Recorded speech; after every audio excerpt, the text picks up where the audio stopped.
This is Audible. Brought to you by Penguin.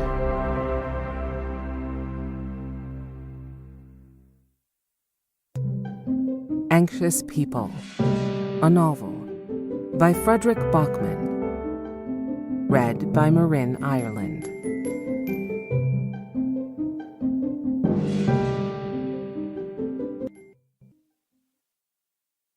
This book is dedicated to the voices in my head, the most remarkable of my friends, and to my wife, who lives with us. Chapter 1. A bank robbery. A hostage drama. A stairwell full of police officers on their way to storm an apartment. It was easy to get to this point, much easier than you might think. All it took was one single, really bad idea. This story is about a lot of things, but mostly about idiots. So it needs saying from the outset that it's always very easy to declare that other people are idiots, but only if you forget how idiotically difficult being human is. Especially if you have other people you're trying to be a reasonably good human being for. Because there's such an unbelievable amount that we're all supposed to be able to cope with these days. You're supposed to have a job and somewhere to live and a family, and you're supposed to pay taxes and have clean underwear and remember the password to your damn Wi-Fi. Some of us never manage to get the chaos under control, so our lives simply carry on. The world spinning through space at 2 million miles an hour while we bounce about on its surface like so many lost socks. Our hearts are bars of soap that we keep losing hold of. The moment we relax, they drift off and fall in love and get broken, all in the wink of an eye. We're not in control. So we learn to pretend all the time about our jobs and our marriages and our children and everything else. We pretend we're normal, that we're reasonably well educated, that we understand amortization levels and inflation rates, that we know how sex works. In truth, we know as much about sex as we do about USB leads, and it always takes us 4 tries to get those little buggers in. Wrong way round, wrong way round, wrong way round. There! In. We pretend to be good parents when all we really do is provide our kids with food and clothing and tell them off when they put chewing gum they find on the ground in their mouths. We tried keeping tropical fish once, and they all died. And we really don't know more about children than tropical fish, so the responsibility frightens the life out of us each morning. We don't have a plan. We just do our best to get through the day, because there'll be another one coming along tomorrow. Sometimes it hurts. It really hurts. For no other reason than the fact that our skin doesn't feel like it's ours. Sometimes we panic because the bills need paying and we have to be grown up and we don't know how. Because it's so horribly, desperately easy to fail at being grown up. Because everyone loves someone, and anyone who loves someone has had those desperate nights where we lie awake trying to figure out how we can afford to carry on being human beings. Sometimes that makes us do things that seem ridiculous in hindsight, but which felt like the only way out at the time. One single really bad idea. That's all it takes. One morning, for instance, a 39-year-old resident of a not particularly large or noteworthy town left home clutching a pistol. And that was, in hindsight, a really stupid idea. Because this is a story about a hostage drama, but that wasn't the intention. That is to say, it was the intention that it should be a story, but it wasn't the intention that it should be about a hostage drama. It was supposed to be about a bank robbery. But everything got a bit messed up, because sometimes that happens with bank robberies. So the 39-year-old bank robber fled, but with no escape plan. And the thing about escape plans is just like what the bank robber's mom always said years ago when the bank robber forgot the ice cubes and slices of lemon in the kitchen and had to run back. If your head isn't up to the job, your legs better be.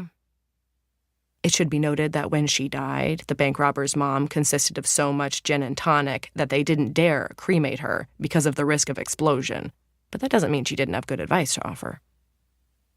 So after the bank robbery that wasn't actually a bank robbery, the police showed up, of course, so the bank robber got scared and ran out, across the street and into the first door that presented itself. It's probably a bit harsh to label the bank robber an idiot simply because of that, but, well, it certainly wasn't an act of genius. Because the door led to a stairwell with no other exits, which meant the bank robber's only option was to run up the stairs. It should be noted that this particular bank robber had the same level of fitness as the average 39-year-old. Not one of those big city 39-year-olds who deal with their midlife crisis by buying ridiculously expensive cycling shorts and swimming caps because they have a black hole in their soul that devours Instagram pictures. More the sort of 39-year-old whose daily consumption of cheese and carbohydrates was more likely to be classified medically as a cry for help rather than a diet. So by the time the bank robber reached the top floor, all sorts of glands had opened up, causing breathing that sounded like something you usually associate with the sort of secret societies that demand a password through a hatch in the door before they let you in. By this point, any chance of evading the police had dwindled to pretty much non-existent. But by chance, the robber turned and saw that the door to one of the apartments in the building was open, because that particular apartment happened to be up for sale and was full of prospective buyers looking around. So the bank robber stumbled in, panting and sweaty, holding the pistol in the air, and that was how this story ended up becoming a hostage drama. And then things went the way they did. The police surrounded the building, reporters showed up, the story made it onto the television news.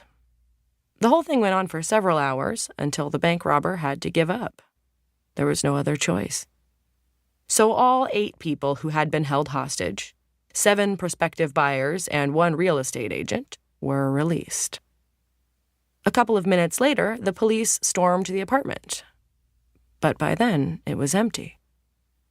No one knew where the bank robber had gone.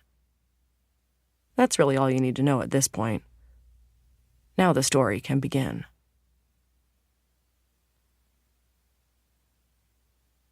Chapter 2. 10 years ago, a man was standing on a bridge. This story isn't about that man, so you don't really need to think about him right now. Well, obviously, you can't help thinking about him. It's like saying, don't think about cookies, and now you're thinking about cookies. Don't think about cookies.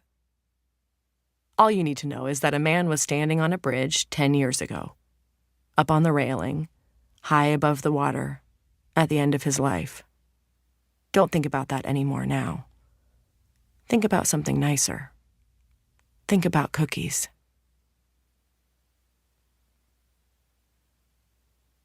Chapter 3. It's the day before New Year's Eve in a not particularly large town. A police officer and a real estate agent are sitting in an interview room in the police station. The policeman looks barely 20, but is probably older, and the real estate agent looks more than 40, but is probably younger. The police officer's uniform is too small, the real estate agent's jacket slightly too large. The real estate agent looks like she'd rather be somewhere else, and after the past 15 minutes of conversation, the policeman looks like he wishes the real estate agent were somewhere else too. When the real estate agent smiles nervously and opens her mouth to say something, the policeman breathes in and out in a way that makes it hard to tell if he's sighing or trying to clear his nose. Just answer the question, he pleads. The realtor nods quickly and blurts out, "How's tricks?" "I said just answer the question," the policeman repeats, with an expression common in grown men who are disappointed by life at some point in their childhood and have never quite managed to stop feeling that way. "You asked me what my real estate agency is called," the realtor insists, drumming her fingers on the tabletop in a way that makes the policeman feel like throwing objects with sharp corners at her. "No, I didn't. I asked if the perpetrator who held you hostage, together with—" "It's called house tricks, get it?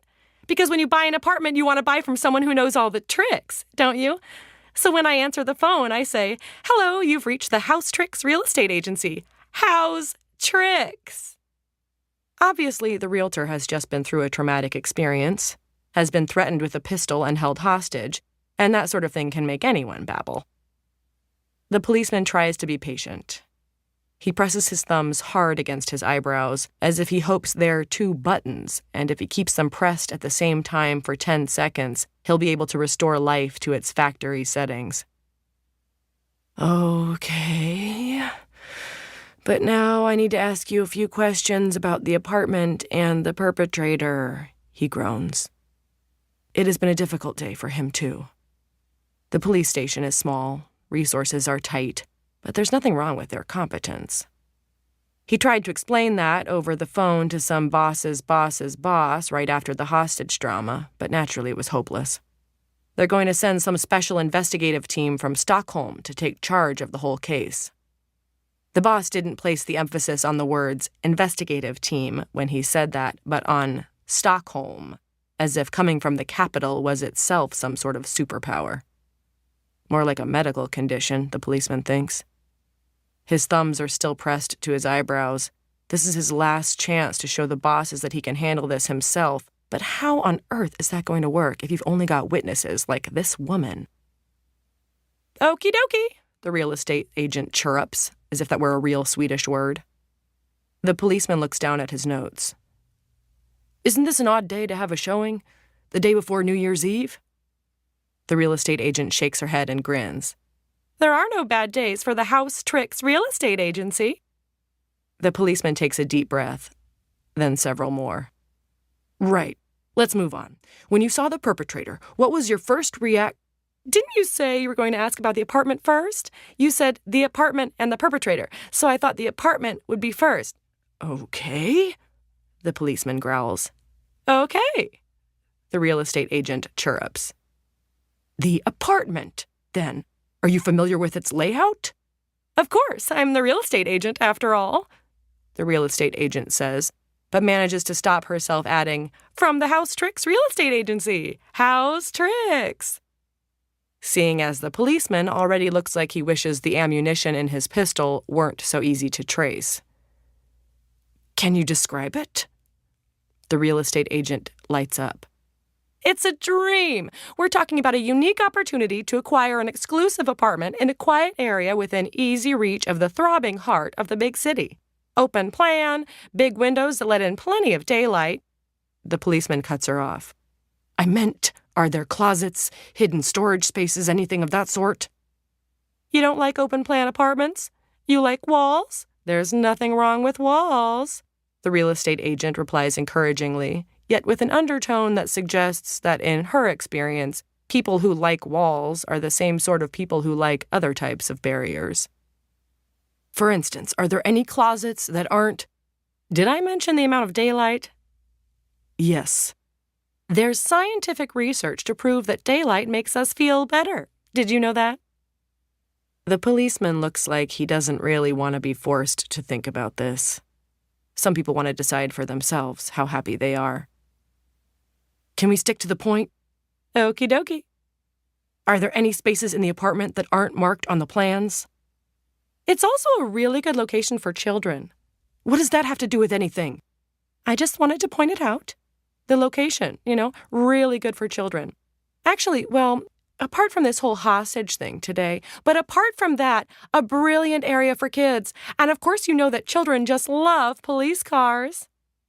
The real estate agent cheerily spins her arm in the air and imitates the sound of a siren. I think that's the sound of an ice cream truck, the police officer says. But you know what I mean, the real estate agent persists. I'm going to have to ask you to just answer the question. Sorry, what was the question again? Exactly how big is the apartment? The real estate agent smiles in bemusement. Don't you want to talk about the bank robber? I thought we were going to talk about the robbery.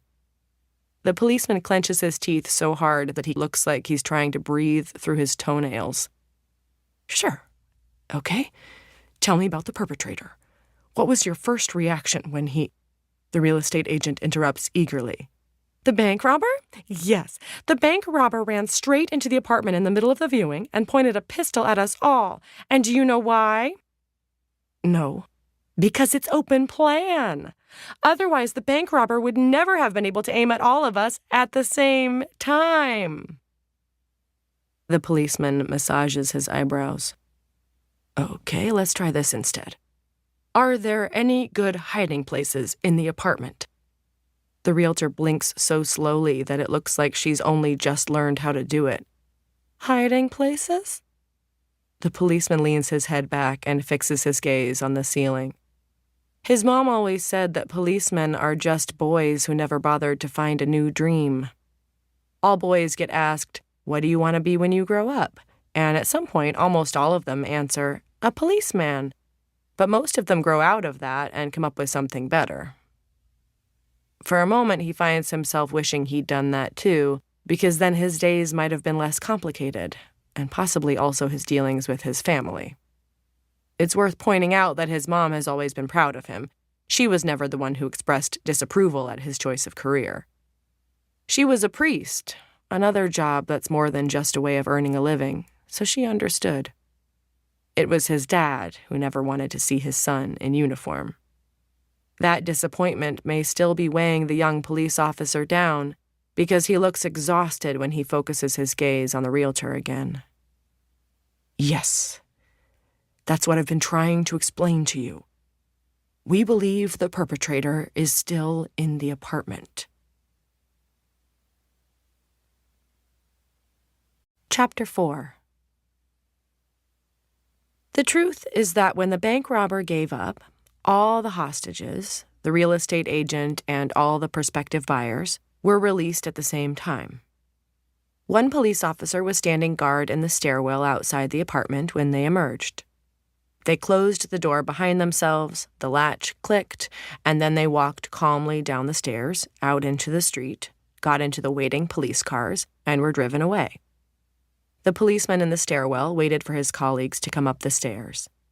A negotiator phoned the bank robber. Shortly after that, the police stormed the apartment, only to discover that it was empty. The door to the balcony was locked, all the windows were closed, and there were no other exits. You didn't have to be from Stockholm to realize pretty quickly that one of the hostages must have helped the bank robber to escape. Unless the bank robber hadn't escaped at all.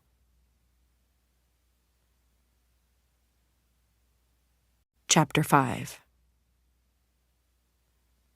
Okay. A man was standing on a bridge. Think about that now. He had written a note and mailed it. He had dropped his children off at school. He had climbed up onto the railing and was standing there looking down. 10 years later, an unsuccessful bank robber took 8 people hostage at a viewing of an apartment that was for sale. If you stand on that bridge, you can see all the way to the balcony of that apartment. Obviously, none of this has anything to do with you. Well, maybe just a little. Because presumably you're a normal, decent person. What would you have done if you'd seen someone standing on the railing of that bridge? There are no right or wrong things to say at a time like that, are there? You would simply have done whatever it took to stop the man from jumping. You don't even know him, but it's an innate instinct, the idea that we can't just let strangers kill themselves. So you would have tried to talk to him, gain his trust, persuade him not to do it, because you've probably been depressed yourself. You've had days when you've been in terrible pain in places that don't show up in x-rays, when you can't find the words to explain it even to the people who love you. Deep down, in memories that we might prefer to suppress even from ourselves, a lot of us know that the difference between us and that man on the bridge is smaller than we might wish. Most adults have had a number of really bad moments. And of course, not even fairly happy people manage to be happy the whole darn time. So you would have tried to save him. Because it's possible to end your life by mistake, but you have to choose to jump. You have to climb on top of somewhere high and take a step forward. You're a decent person. You wouldn't have just watched.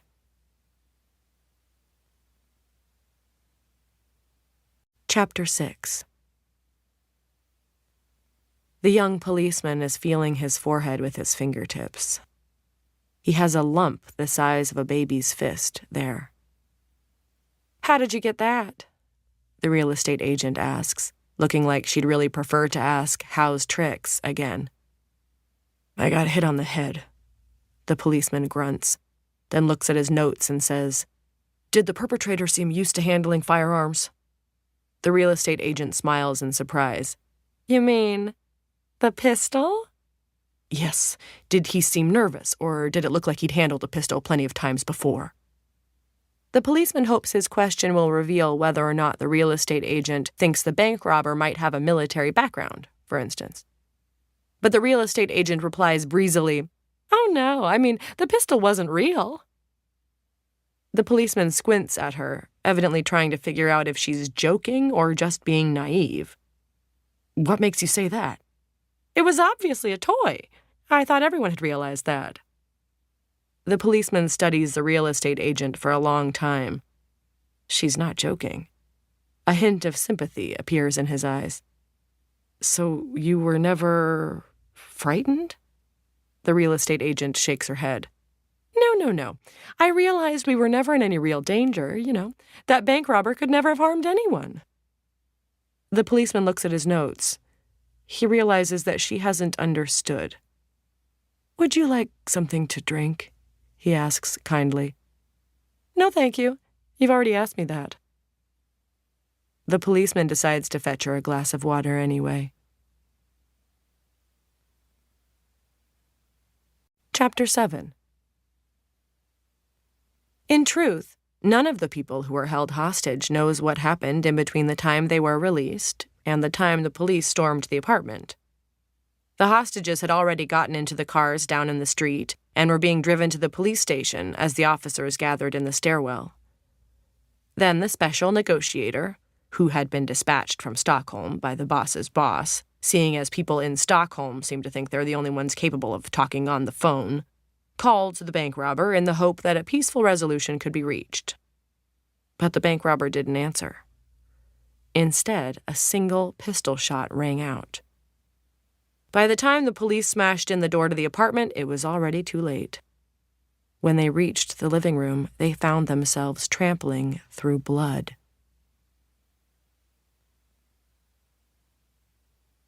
Chapter 8.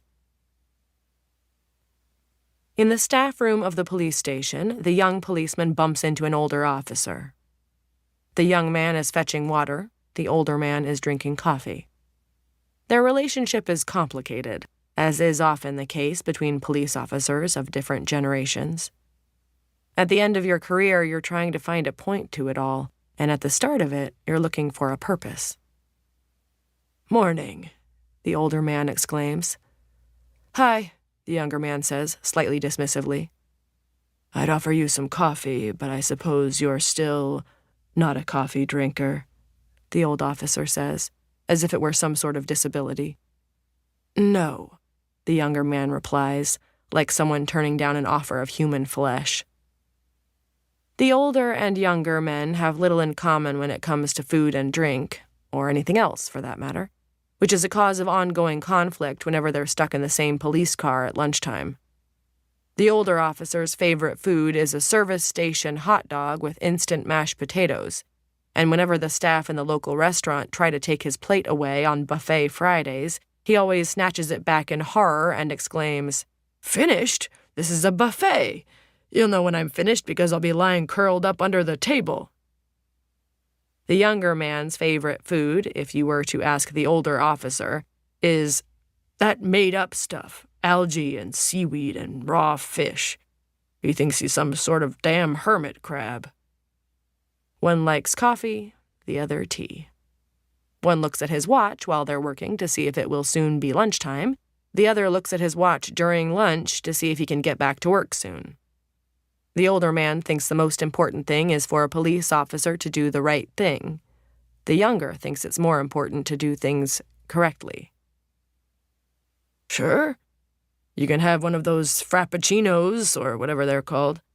I've even bought some of that soy milk. Not that I want to know what the heck they milked to get hold of it," the older man says, chuckling loudly, but glancing anxiously toward the younger man at the same time. The younger man murmurs, not bothering to listen. Getting on okay with interviewing that damn real estate agent?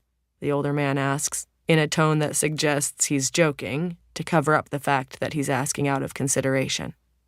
Fine, the younger man declares, finding it increasingly difficult to conceal his irritation now, and attempting to move toward the door. And you're okay? The older officer asks. Yes, I'm okay, the younger man groans. I just mean after what happened, if you ever need to... I'm fine, the younger man insists. Sure? Sure. How's... the older man asks, nodding toward the bump on the younger man's forehead. Fine, no problem. I've got to go now. Okay, well, would you like a hand questioning the real estate agent then? The older man asks, and tries to smile rather than just stare anxiously at the younger officer's shoes. I can manage on my own. I'd be happy to help. No, thanks. Sure? The older man calls, but gets nothing but a very sure silence in response. When the younger officer has gone, the older man sits alone in the staff room drinking his coffee. Older men rarely know what to say to younger men to let them know that they care. It's so hard to find the words when all you really want to say is, I can see you're hurting. There are red marks on the floor where the younger man was standing. He still has blood on his shoes, but he hasn't noticed yet. The older officer wets a cloth and carefully wipes the floor. His fingers are trembling. Maybe the younger man isn't lying. Maybe he really is okay. But the older man definitely isn't. Not yet. Chapter 9. The younger officer walks back into the interview room and puts the glass of water down on the table. The real estate agent looks at him and thinks he looks like a person who's had his sense of humor amputated.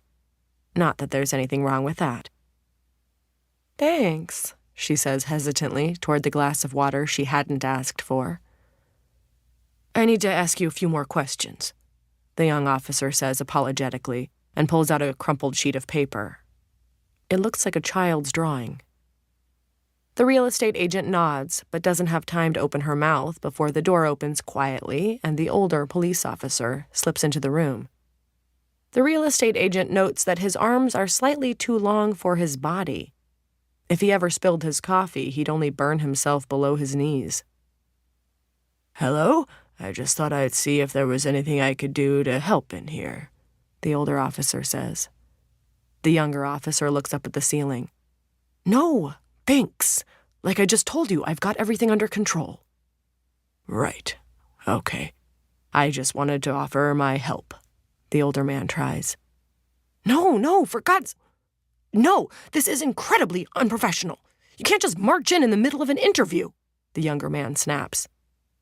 Okay, sorry, I just wanted to see how far you'd got, the older man whispers, embarrassed now, unable to hide his concern.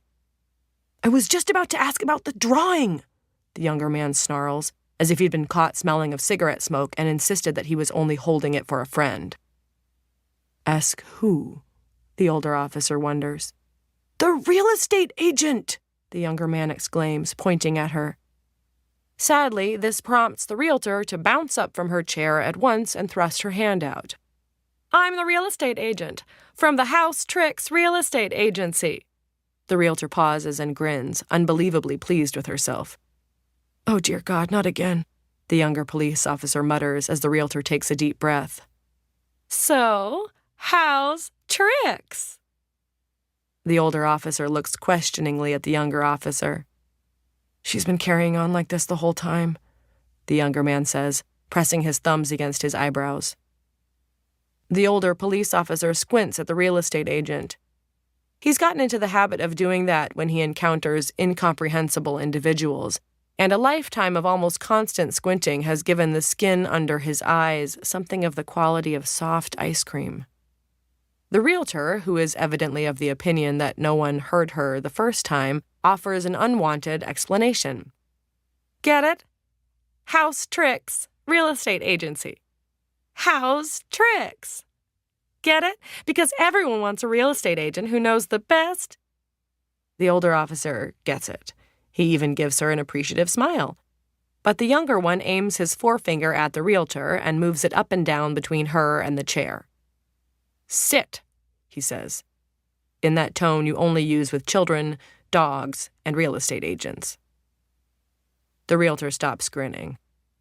She sits down clumsily and looks first at one of the officers, then the other. Sorry, this is the first time I've been interviewed by the police.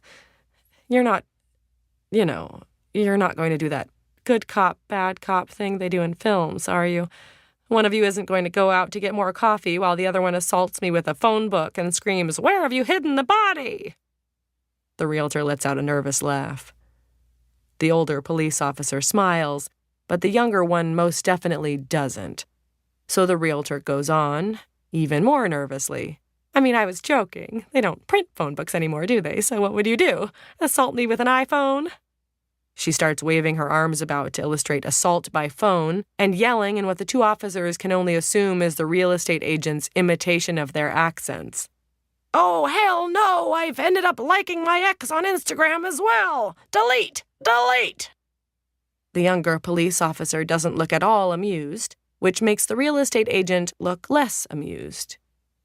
In the meantime, the older officer leans toward the younger officer's notes and asks, as if the realtor weren't actually in the room, "So what did she say about the drawing?" "I didn't get that far before you came in and interrupted," the younger man snaps. "What drawing?" the real estate agent asks. "Well, as I was about to say before I was interrupted, we found this drawing in the stairwell, and we think the perpetrator may have dropped it. We'd like you to—" the younger officer says, but the older officer interrupts him. "Have you talked to her about the pistol, then?" "Stop interfering!" the younger man hisses. This makes the older officer throw his arms up and mutter, Okay, sorry I'm here." "It wasn't real, the pistol. It was a toy," the real estate agent says quickly. The older officer looks at her in surprise, then at the younger officer, before whispering in a way that only men of a certain age think is a whisper. You haven't told her?" "Told me what?" the real estate agent wonders. The younger police officer sighs and folds the drawing, as carefully as if he were actually folding his older colleague's face. Then he looks up at the realtor. "Well, I was coming to that. You see, after the perpetrator released you and the other hostages, and we'd brought you here to the station..." The older officer interrupts helpfully. "The perpetrator, the bank robber, he shot himself." The younger officer clasps his hands tightly together to stop himself from strangling the older man. He says something the real estate agent doesn't hear. Her ears are already full of a monotonous buzzing sound that grows to a roar as shock takes hold of her nervous system. Long afterward, she will swear that rain was pattering against the window of the room, even though the interview room had no windows. She stares at the policeman with her jaw hanging open. "So, the pistol, it was..." she manages to say. "It was a real pistol," the older officer confirms. The realtor begins, but her mouth is too dry to speak. "Here, have some water," the older officer offers, as if he'd just fetched it for her. "Thanks, but if the pistol was real, then we could all have died," she whispers, then gulps at the water in a state of retroactive shock. The older officer nods authoritatively, takes the younger man's notes from him, and starts to make his own additions with a pen. "Perhaps we should start this interview again," he says helpfully, which prompts the younger officer to take a short break so he can go out into the corridor and bang his head against the wall.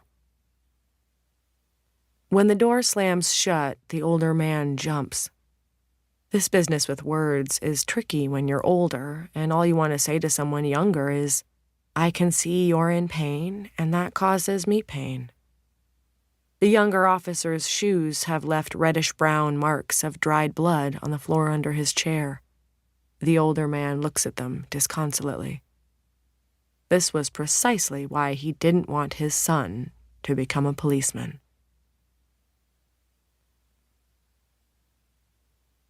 Chapter 10. The first person who saw the man on the bridge 10 years ago was a teenage boy whose dad wished he would find a new dream. Perhaps the boy could have waited for help, but would you have done that? If your mom was a priest and your dad a policeman, if you'd grown up taking it for granted that you have to help people if you can and not abandon anyone unless you really have to. So the teenage boy ran out onto the bridge and shouted to the man, and the man stopped. The teenage boy didn't know what he should do, so he just started talking. Tried to win the man's trust. Get him to take 2 steps back rather than forward. The wind was tugging gently at their jackets. There was rain in the air, and you could feel the start of winter on your skin. And the boy tried to find the words to say how much there must be to live for, even if it maybe didn't feel that way right now. The man on the bridge had 2 children. He told the teenage boy that, possibly because the boy reminded him of them. The boy pleaded with him, with panic weighing down each word. "Please, don't jump." The man looked at him calmly, almost sympathetically, and replied, "Do you know what the worst thing about being a parent is? That you're always judged by your worst moments. You can do a million things right, but if you do one single thing wrong, you're forever that parent who was checking his phone in the park when your child was hit in the head by a swing. We don't take our eyes off them for days at a time, but then you read just one text message, and it's as if all your best moments never happened. No one goes to see a psychologist to talk about all the times they weren't hit in the head by a swing as a child. Parents are defined by their mistakes." The teenage boy probably didn't really understand what he meant. His hands were shaking as he glanced over the side of the bridge and saw death all the way down. The man smiled weakly at him and took half a step back. Just then, that felt like the whole world. Then the man explained that he'd had a pretty good job.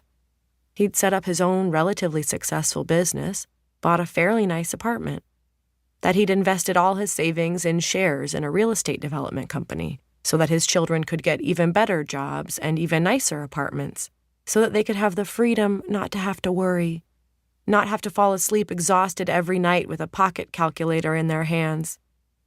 Because that was a parent's job. To provide shoulders. Shoulders for your children to sit on when they're little so they can see the world, then stand on when they get older so they can reach the clouds, and sometimes lean against whenever they stumble and feel unsure. They trust us, which is a crushing responsibility because they haven't yet realized that we don't actually know what we're doing. So the man did what we all do. He pretended he knew. When his children started to ask why poo was brown, and what happens after you die, and why polar bears don't eat penguins. Then they got older. Sometimes he managed to forget that for a moment and found himself reaching to hold their hands. They were so embarrassed. Him too. It's hard to explain to a 12-year-old that when you were little and I walked too fast, you would run to catch up with me and take hold of my hand, and that those were the best moments of my life. Your fingertips in the palm of my hand, before you knew how many things I'd failed at. The man pretended about everything. All the financial experts promised him that shares in the real estate development company were a safe investment, because everyone knows that property values never go down. And then they did just that. There was a financial crisis somewhere in the world, and a bank in New York went bankrupt. And far away in a small town in a completely different country lived a man who lost everything. He saw the bridge from his study window when he hung up after the phone call with his lawyer. It was early in the morning, still unusually mild for the time of year, but there was rain in the air. The man drove his children to school as if nothing had happened, pretending. He whispered in their ears that he loved them, and his heart broke when he saw them roll their eyes and sigh. Then he drove toward the water, stopped the car where you weren't allowed to stop, left the keys in it, walked out onto the bridge, and climbed up onto the railing. He told the teenage boy all this, and then, of course, the teenage boy knew that everything was going to be all right. Because if a man standing on a railing takes the time to tell a stranger how much he loves his children, you know he doesn't really want to jump. And then he jumped.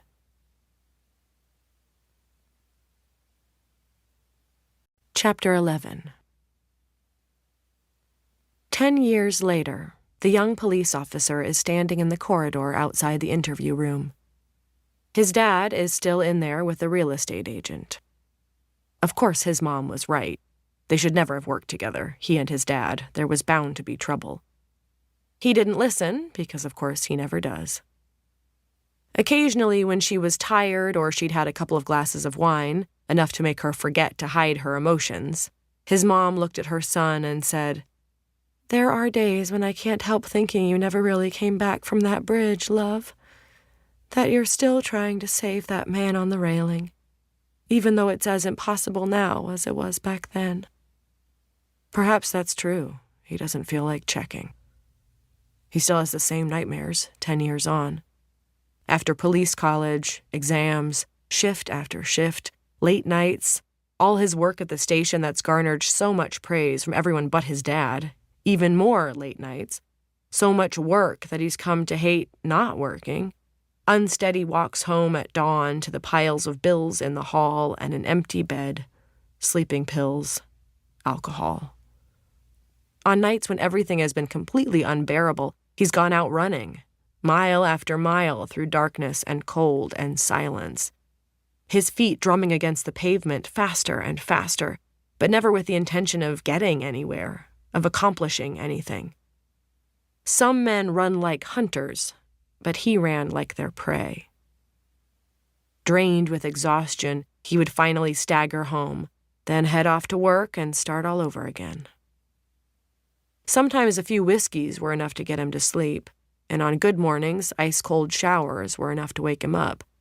And in between, he did whatever he could to take the edge off the hypersensitivity of his skin, stifle the tears when he felt them in his chest, long before they reached his throat and eyes. But all the while, still those same nightmares. The wind tugging at his jacket, the dull scraping sound as the man's shoes slid off the railing, the boy's scream across the water that neither sounded nor felt like it came from him. He barely heard it anyway. The shock was too great, too overwhelming. It still is. Today, he was the first police officer through the door after the hostages were released and the pistol shot rang out inside the apartment.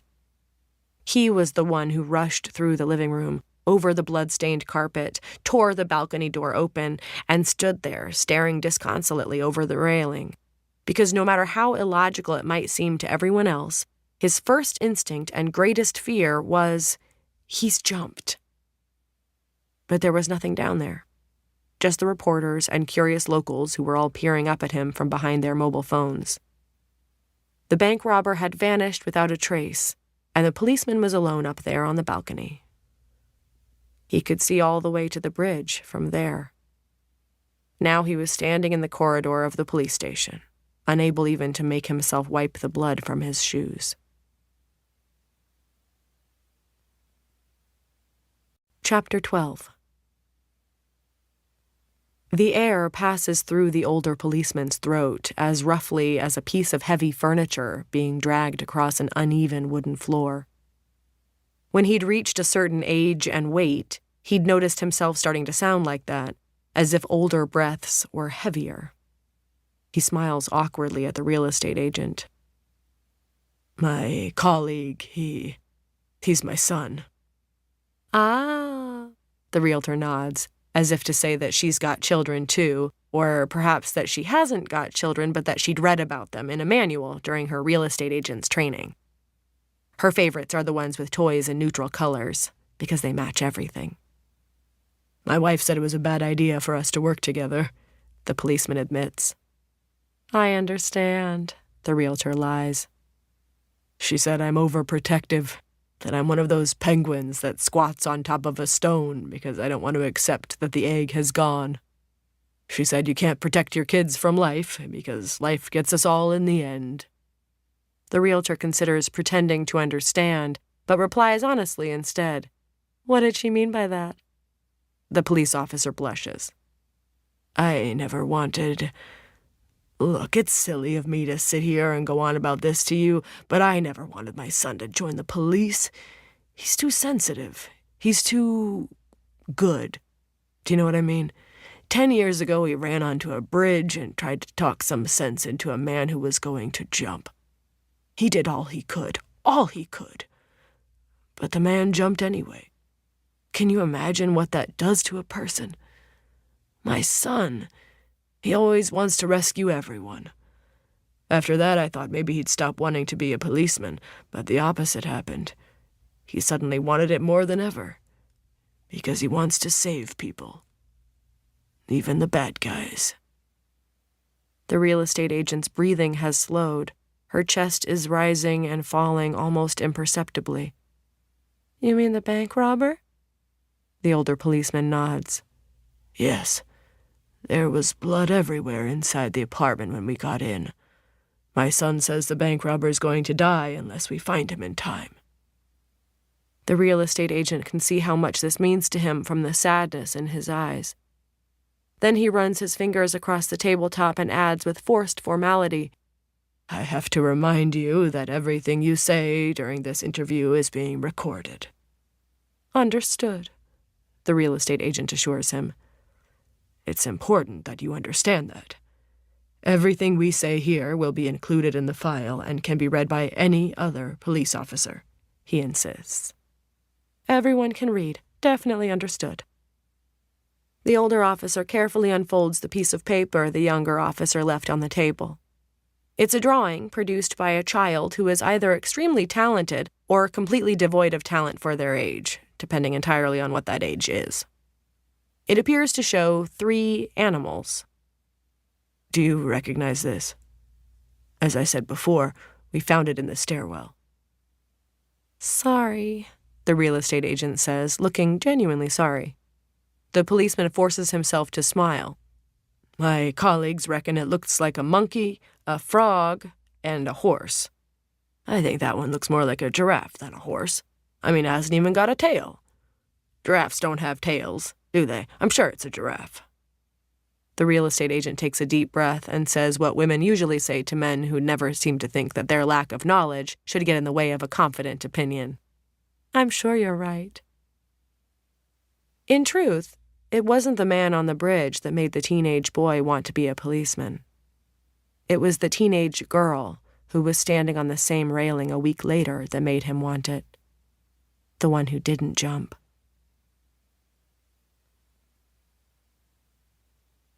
Chapter 13. The coffee cup is thrown in anger. Right across the 2 desks, but the unfathomable ways of centrifugal force mean that it retains most of its contents until it shatters against the henceforth cappuccino-colored wall.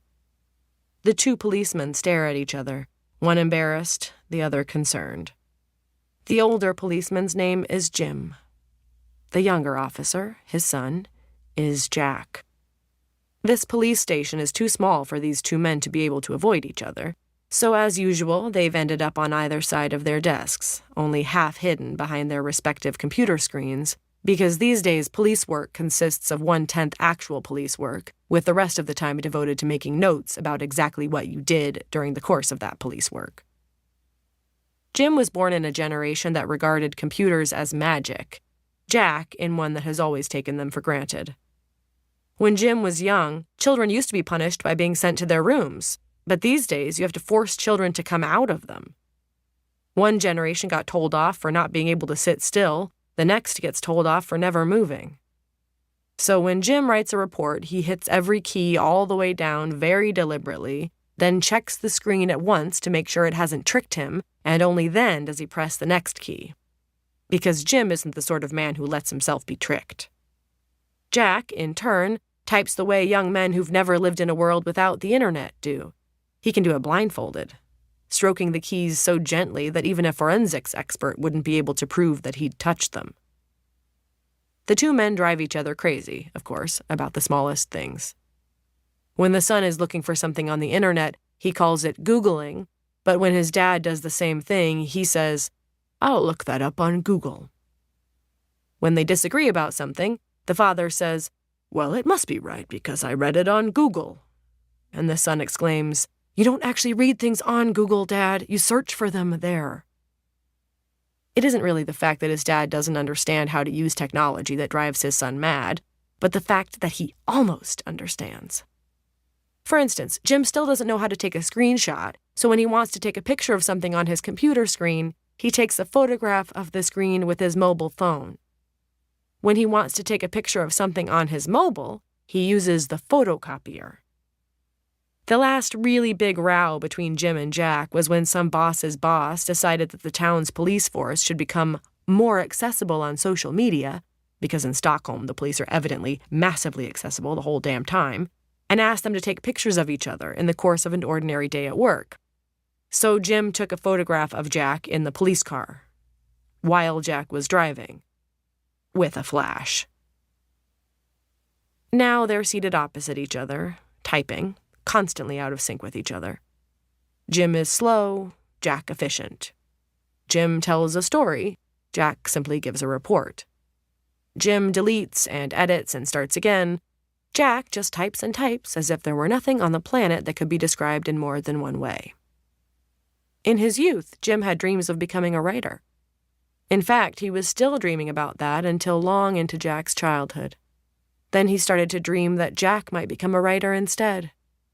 That's an impossible thing for sons to grasp, and a source of shame for fathers to have to admit, that we don't want our children to pursue their own dreams or walk in our footsteps.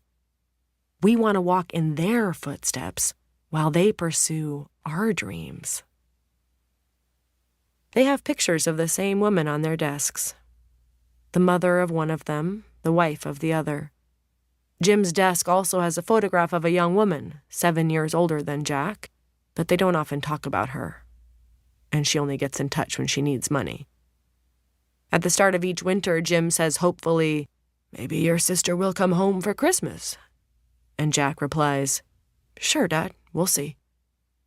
The son never tells his dad he's being naive. It's an act of love. His dad's shoulders are weighed down with invisible boulders when he says, late each Christmas Eve, "It's not her fault, Jack, she's..." And Jack always replies, "She's ill. I know, Dad. Do you want another beer?"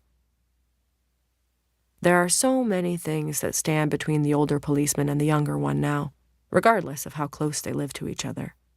Because Jack eventually stopped running after his sister. That's the main difference between the brother and the father. When his daughter was a teenager, Jim used to think that children were like kites, so he held on to the string as tightly as he could. But eventually the wind carried her off anyway. She pulled free and flew off into the sky. It's hard to tell exactly when a person's substance abuse begins, which is why everyone is lying when they say, "I've got it under control." Drugs are a sort of dusk that grant us the illusion that we're the ones who decide when the light goes out, but that power never belongs to us. The darkness takes us whenever it likes. A few years ago, Jim found out that Jack had withdrawn all his savings, which he was planning to use to buy an apartment, and used them to pay for his sister's treatment in an exclusive private clinic. Jack drove his sister there. She checked herself out 2 weeks later, too late for him to get his money back.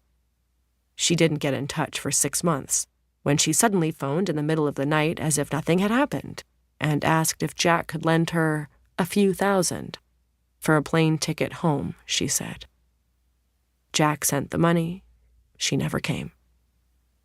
Her dad is still running about on the ground, trying not to lose sight of the kite way up in the sky. That's the difference between the father and the brother. Next Christmas, one of them will say, "She's..." and the other will whisper, "I know, Dad," then get him another beer. Obviously, they find ways to argue about beer, too. Jack is one of those young men who is curious about beers that taste of grapefruit and gingerbread and sweets and all sorts of other crap. Jim wants beer that tastes of beer. Sometimes he calls the complicated version Stockholm beer, but not too often, naturally, because then his son gets so angry that Jim has to buy his own damn beer for several weeks. He sometimes thinks it's impossible to know if children end up completely different despite the fact that they grew up together, or precisely because of that. He glances over the top of the computer screens and watches his son's fingertips on the keyboard. The little police station in their not especially large town is a fairly quiet place. Not much happens there. They're not used to hostage dramas, or any sort of drama at all, really. So Jim knows that this is Jack's big chance to show the bosses what he can do, what sort of police officer he can be, before the experts from Stockholm show up.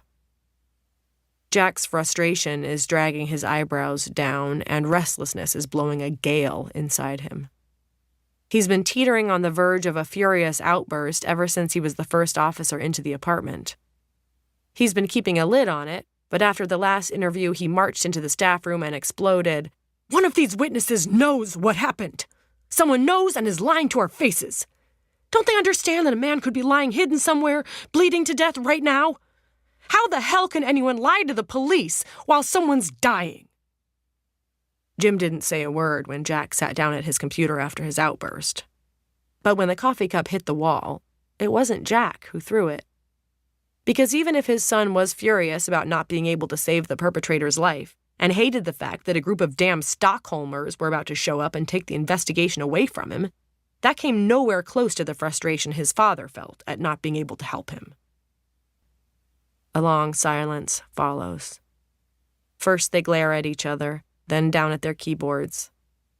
Eventually Jim manages to say, "Sorry, I'll clean it up. I can understand that this is driving you crazy. I just want you to know that it's driving me crazy, too."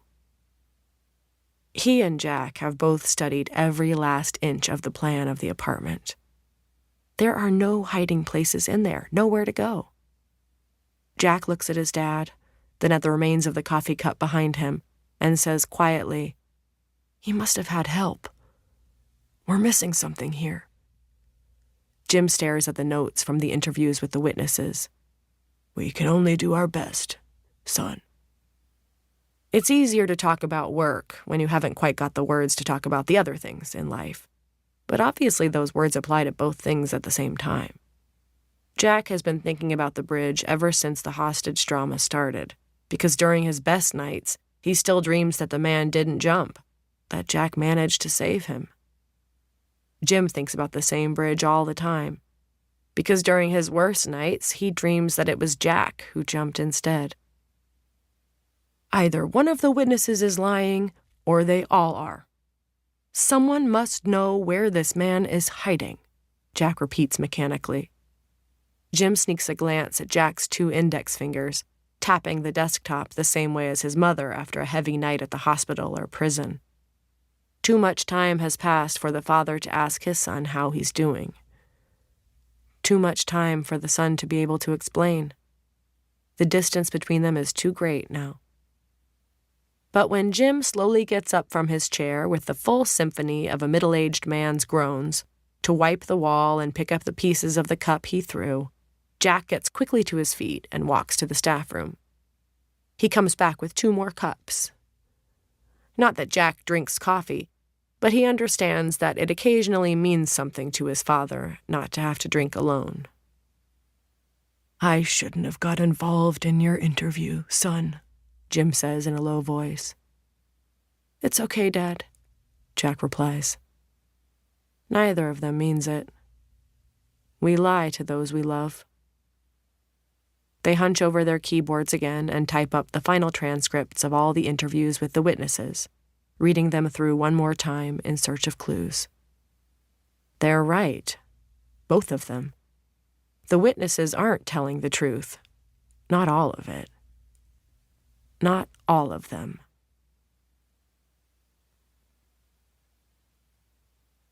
Chapter 14. Witness interview, date December 30th. Name of witness, London. You'd probably be more comfortable if you sat on the chair instead of the floor. Have you got something wrong with your eyes or something? You can see that the charging cable for my cell phone won't reach the chair. And moving the chair is out of the question, obviously. What? Nothing. You got really crap reception in here. Like 1 bar. I'd like you to switch your phone off now so I can ask my questions. I'm not stopping you, am I? Ask away. Are you really a cop? You look too young to be a cop. Your name is London, is that correct? Correct. Is that how you talk? You sound like you're doing role play with someone who gets turned on by accountants. I'd appreciate it if you could try to take this seriously. Your name is London? Yes. I have to say, that's an unusual name. Well, maybe not unusual, but interesting. Where's it from? England. Yes, I understand that. What I meant was, is there a special reason why you're called that? It's what my parents decided to call me. Have you been smoking something? You know what? Let's forget that and just move on. It's not worth getting upset about, is it? I'm not upset. Right, because you don't sound at all upset. Let's focus on the questions. You work in the bank, is that correct? And you were working at the counter when the perpetrator came in? Perpetrator? The bank robber. Yes, that's correct. You don't have to do that with your fingers. They're perverted commas. You're writing this down, right? So I want you to use perverted commas when I do that, so anyone reading your notes will get that I'm being ironic. Otherwise, anyone reading this is going to think I'm a complete moron. They're called inverted commas. Is there an echo in here or something? I was just telling you what they're called. I was just telling you what they're called. That's not what I sound like. That's not what I sound like. I'm going to have to ask you to take this more seriously. Can you tell me about the robbery? Look, it wasn't even a robbery. We're a cashless bank, okay? Please, just tell me what happened.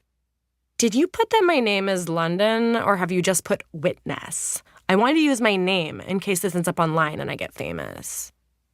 This isn't going to end up online. Everything ends up online.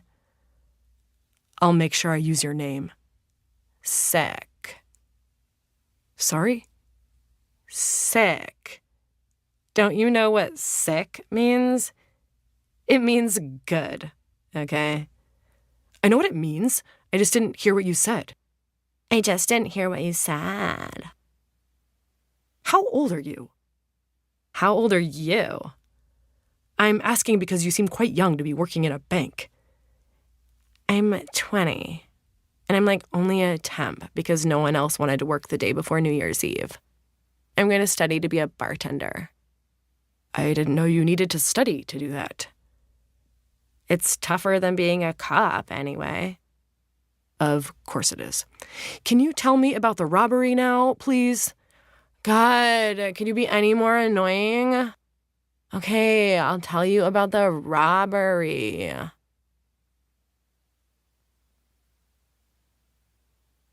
Chapter 15. It was a day completely devoid of weather. During some weeks in winter in the central part of Scandinavia, the sky doesn't seem to bother even attempting to impress us. It greets us with the color of newspaper in a puddle, and dawn leaves behind it a fog as if someone has been setting fire to ghosts. It was, in other words, a bad day for an apartment viewing, because no one wants to live anywhere at all in weather like that. On top of that, it was also the day before New Year's Eve, and what sort of lunatic holds a viewing on a day like that? It was even a bad day for a bank robbery, although, in defense of the weather, that was more the fault of the bank robber. But if we're being picky, it wasn't by definition even a bank robbery.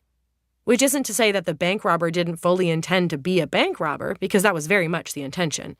It's just that the bank robber failed to pick a bank that contained any cash, which probably has to be considered one of the main prerequisites for a bank robbery.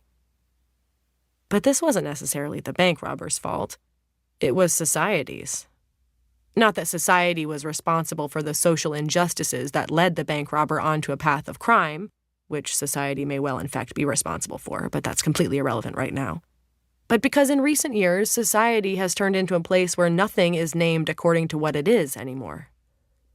There was a time when a bank was a bank, but now there are evidently cashless banks, banks without any money, which is surely something of a travesty. It's hardly surprising that people get confused and society is going to the dogs when it's full of caffeine-free coffee, gluten-free bread, alcohol-free beer. So the bank robber who failed to be a bank robber stepped into the bank that was barely a bank and declared the purpose of the visit fairly clearly with the help of the pistol. But behind the counter sat a 20-year-old, London, deeply immersed in the sort of social media that dismantles a person's social competence to the extent that when she caught sight of the bank robber, she instinctively exclaimed, "Are you some kind of joke or what?" The fact that she didn't phrase her question as, "Is this some kind of joke?" but went straight for, "Are you a joke?" perhaps says a lot about the younger generation's lack of respect for older bank robbers. The bank robber shot her a disappointed dad look, waved the pistol, and pushed over a note which said, "This is a robbery. Give me 6,500 kroner." London's entire face frowned, and she snorted, 6,500? You haven't left off a couple of zeros? Anyway, this is a cashless bank, and are you really going to try to rob a cashless bank, or what? Are you, totally stupid? Somewhat taken aback, the bank robber coughed and mumbled something inaudible. London threw her arms out and asked, "Is that a real pistol? Like a really real pistol? Because I saw a television show where a guy wasn't found guilty of armed robbery because he didn't use a real pistol." By this point in the conversation, the bank robber was starting to feel very old, especially since the 20-year-old on the other side of the conversation gave the impression that she was around 14 years old. Which, of course, she wasn't, but the bank robber was 39 and had therefore reached an age where there's suddenly very little difference between 14 and 20. That's what makes a person feel old.